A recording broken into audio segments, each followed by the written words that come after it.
I gotta say this, and I can't say this enough, and I'll be saying it in different ways.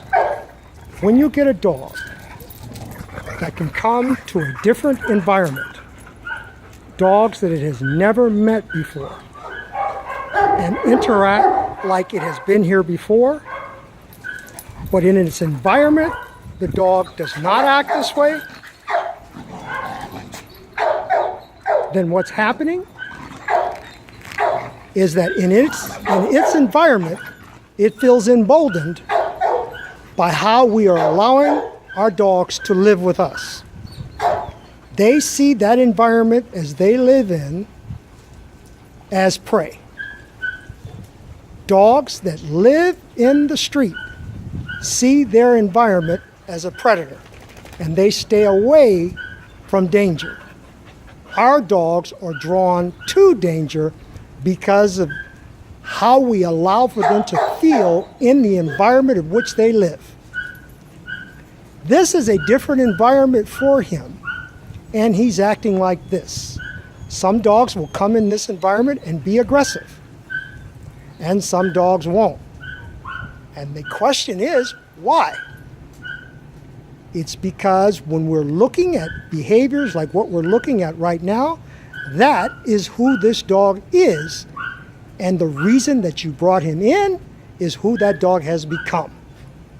And understanding that is the beginning of the rehabilitation for the human being as well as the dog. Because the dog understands it.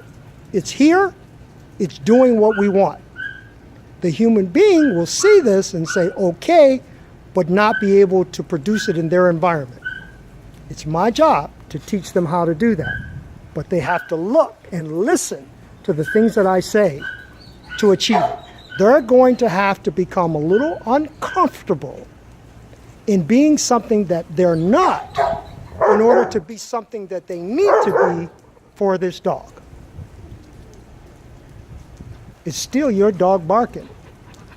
And what do I mean by that? It's still your dog that you're going to have to deal with.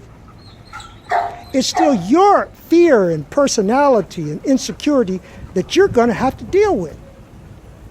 So it's still your dog barking, meaning it's your stuff that you're going to have to take care of. You need to listen and understand what I'm saying so that you can get to this point also. And how long that will take? Well, that's going to depend on how much of this you can obtain. How many of the right questions can you answer? Ask me so that I can answer them for you in different ways. Because if I can show you what your dog can do, then all you have to do is make him do it. Don't blame it on the dog. Don't say, oh, it's the dog and they should be like this and they should be like that, because they expect for us to think like them. That is the only way that they can think. So if we're not thinking like them, and we don't do what they will do or what they do, then we make them imbalanced. And then they begin to do things that revolve around being imbalanced. And that's where the aggression comes in, because why? Aggression is the highest form of communication. So you gotta fix it. It's still your dog barking, baby. Now, if this becomes too much, it's my job to step in and say that's enough. And they're pushing the pressure on him, that's for sure. But I want to see at what point does he break. There we go. And how does he do it? And that's what he chooses to do. He becomes that squeaky toy, right? Which is a conflict because they like that, but at the same time it says, hey, you hurt me.